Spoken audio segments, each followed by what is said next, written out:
Waldaan humna wangeelaa magaalaa Minneapolis argamtu mul'ata qabattee kaate keessaa inni tokko tajaajila mana hidhaati. Waggaa darbee hidhameen ture na gaafataniittu mata duree jedhuun gaafa adoolessa 4 yookaan Juulaay 4 Oromoo Picnic Riverside Parkitti buna, shaayii, aayiskiriimii, keekii, bishaanii fi tikeettii carraa gurguruudhaan maallaqa walitti qabdee hidhamtoota mana hidhaa 2 magaalaa Amboo fi magaalaa Naqamtee keessa jiran nyaachiftee isaan jajjabeessitee deebiteetti. Bara kanas kan bara darbee caalaatti irratti hojjetaa jirti. Kanaaf namoonni magaalaa Minneapolis fi naannoo isheetti argamtan bakka Oromoon walitti qabamu Oromoo Picnic Riverside Parkitti argamuudhaan yaadaa fi deeggarsa barbaachisaa ta'e akka nuu gootan.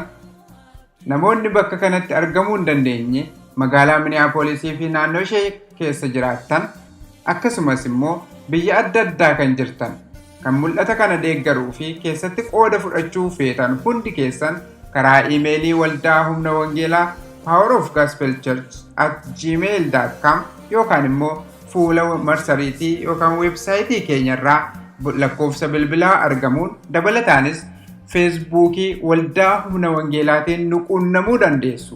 Kanaafuu hidhamtoota Oromiyaa keessaa gaafachuu fi nyaachisuu akka dandeenyuuf gaafa Juulaay 4 Oromoo Picnic Riverside Parkitti argamuudhaan qooda keessan bahaa jetti waldaan humna wangeelaa. Namoonni hojii keessan isa gaarii arganii abbaa keessan isa waaqarraaf ulfina akka kennaniif ifni keessan akkuma kanaatti namoota duratti haa ifu.